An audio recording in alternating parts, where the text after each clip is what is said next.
Hello again everyone, welcome back to another episode of All the Mods 10. Right now me and Ivy are inside of Twilight Forest. I've gone to one of these Hollowed Hill sections and I've emptied out the inside. Just using a destruction gadget like this one and just destroying the world like this. The reason I did this is because I wanted to find spawners. Probably the best way to get gems. Like if I just go and we'll get a whole bunch of different gems. And once again, I'm still looking for the gem of the Twilight Forest. I literally stopped recording and check this out. I got a gem of the Twilight Forest, which is good because now I can go and do some trickery things and just go kill everything until I get a second one, which is probably what I'll do. Yeah, ended up getting 3. Very easy after once we got the first one. So now we have 3, we can apply this to some weapon and get treasure goblins. One other thing that I don't think I mentioned that I did do, but I did go through the rest of the Twilight Forest progression. I didn't think that any of it was all that interesting, so it's a lot of tracking around, but there's no other bosses to kill. So I think where we left off last time was a good spot. Yeah, between last clip and this clip, it's actually been a little while. Look, even the grass grew. Just kidding, I planted grass. But it's been a little while since that elevator was built, and I figured I'd just go through and add the grass that was here before back so that it looks at least a little bit better, more natural. It looks very nice. Take a picture of that. I'm going to be making some compact machines though, because having a compact machine would be great. Interestingly, there's like different sizes. Probably just going to go with the biggest one, which I bet is this colossal one. Maybe even this one. I don't know which one's bigger. Yeah, let's go for this one then. Yeah, no notes, just I'm gonna make one of these so that we don't have to deal with having this very next farm somewhere that's loud. Here's a colossal, like Sorin compact machine. Here is a personal shrinking device. I want wherever I put this to be more permanent. I guess I could throw it right here, actually. Just have it right next to here and maybe have other ones here in the same spot. And then I have to use my shrinking device to go in, that's right. Oh, this thing's huge. This is exactly what I needed. Usually I don't do a good job explaining exactly what I want to do. In this hyperbox, I want to be able to have mob farms in a way that do not disrupt or make loud noises like this chicken farm that I have going over here. Really specifically what I want is from mob grinding utilities, I'm going to make rotten egg and golden egg and then make farms over there using industrial foregoing. The reason I want to use industrial foregoing is because it will give me the pink slime that I need for the system. This nutritious feed and this curse feed. Things should be pretty easy. We just need to make a singularity drain. Over here, we just need a little bit of this. We need about 8 buckets of it. So there's 8 buckets. I guess I could just leave this here without an issue. Did the same thing twice. Now that we have this, we can make GM chicken feed. Is this what we want? No. This is the one, nutritious chicken feed. And then we want to make a cursed chicken feed. And then we'll go grab our chickens. Alright, here's our first chicken. We'll give him the nutritious feed.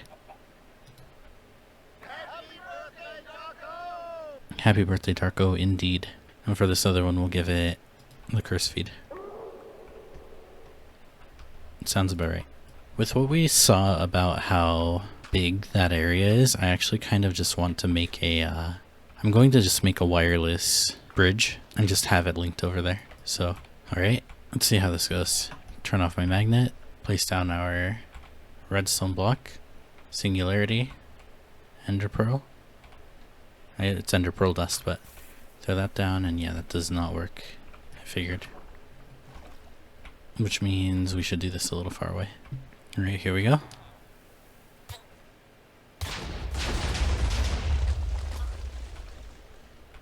Oh, I forgot to throw my singularity down. Whoops. Sorry, guys. Alright, this time for real. Singularity, ender dust, tiny TNT. Back up a little bit. Thank you. Look at that NPC that just slept through that. Here's 1/2 of the singularity. Probably should name these singularities, but whatever. We now have 2 of these. This one right here is actually linked to this enchanting area over here. This other one's going to go into that new box that we made. I'm going to take some dirt. I'm going to make a platform. Here's my idea. I have a mob slaughter factory here. And if I throw this down here, all it needs is some power. And this right here will be the area where we grow good mobs. One side effect here is that this grows grass, which I'm going to have to deal with. I'll show you how I'll deal with that in a second. But for now, let's get this power. And I'm going to just use flux points. This will give it power. And an advanced wireless block charger. I'll probably do the same with the one that I'm going to put right next to it. We'll have it push both liquid meat and slime. And I just realized I didn't change this frequency. Is this keeping up or is this struggling? This is struggling. So that means we can use some tier 2 add-ons. I also need a range add-on. We don't really need liquid meat, I think, but this pink slime we need a bunch of. Now this grass is definitely going to kill us, or at least it'll hurt our chances of getting mobs. So what I'm going to do is I'm going to put a dispenser facing downward, water bucket there. Up here, we need a few items. We need a redstone clock, which I'll set to like 60. I wish I could set it longer. We do have computer craft, which I guess could do it for me, but I don't want to program that. Alright, I didn't want to do it, but I did end up doing it. I just used a computer because it's probably easier to make a redstone clock. Redstone clock program just looks like this.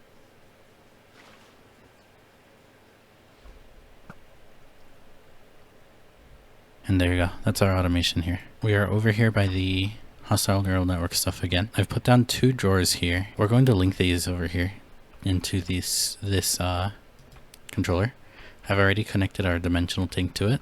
So we should just be good to just link our 2 drawers and then add our pink slime into it. There we go. Yes. We now have pink slime in our system, which means that we can now go to the next tier and hopefully make an advanced machine frame. We should now be able to order one of these though. Yep, advanced machine frames. And then the reason we want this is because we want to make a mob crusher. So let's make one of these real quick. Here's what this one will look like. This one will have the rotten egg. Oh, you know, I just realized that this over here, I may need to move it back a little bit. Looks like mobs don't spawn here. Maybe it's just a quirk of this dimension. So maybe I need to bring spawners instead of this. And why is that so quick to break? Let me try making it dark and then we'll find out. Ow. It's not nice. Mob crusher goes here. It should get power. How long is that poison? It's like a whole minute. Things are spawning now, which is great news because that means that the dreadful dirt is working and we don't need this spawner here. Alright, the next big pain in the butt is filtering this out. Until then though, let's go ahead and push essence out into here. I'm gonna start filtering this too.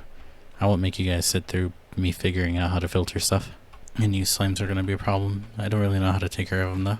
It's been a little while later. I've been sitting here filtering, trying to use pipes, and I finally learned how NBT data works. But the issue is that NBT data for the pipes mod is broken. I found a few different issues mentioning this, and this says this person's encountering this issue on pipes 1.2.19. And if we look at mine is also 1.2.19.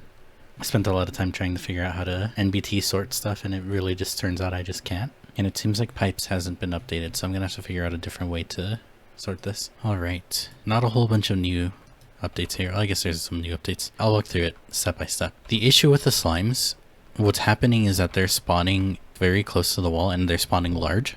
When a slime dies and it's very large, it can split into the wall, and that causes the slimes to spawn out here, or at least to find their way out. So what I've done is I've just covered everything with lava everywhere that they can go. I've seen them stuck in that corner.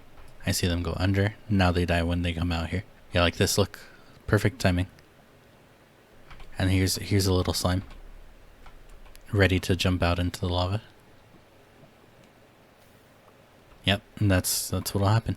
Floor 3 here is a couple of marine fishers. The reason I want this is because you can get treasure enchantments from fishing. The second floor is where all the sorting's happening, so we have drawers. Because I could not use pipes anymore for this, I'm now using a modular router, because of course we love modular routers here. Mob items come out in this dimensional chest. This dimensional chest, same one here, provides the router with items. The router sends it, depending, kind of sorts it. If it's something with an enchantment, it'll sort it here. If it's a apotheosis item, it'll sort it into the apotheosis table. And then everything else goes into this chest. This filtering was a pain. It took like 2 hours to do. Let's go ahead and wrap it up here. So I think that's everything. Thank you all for watching. We'll see you in the next episode.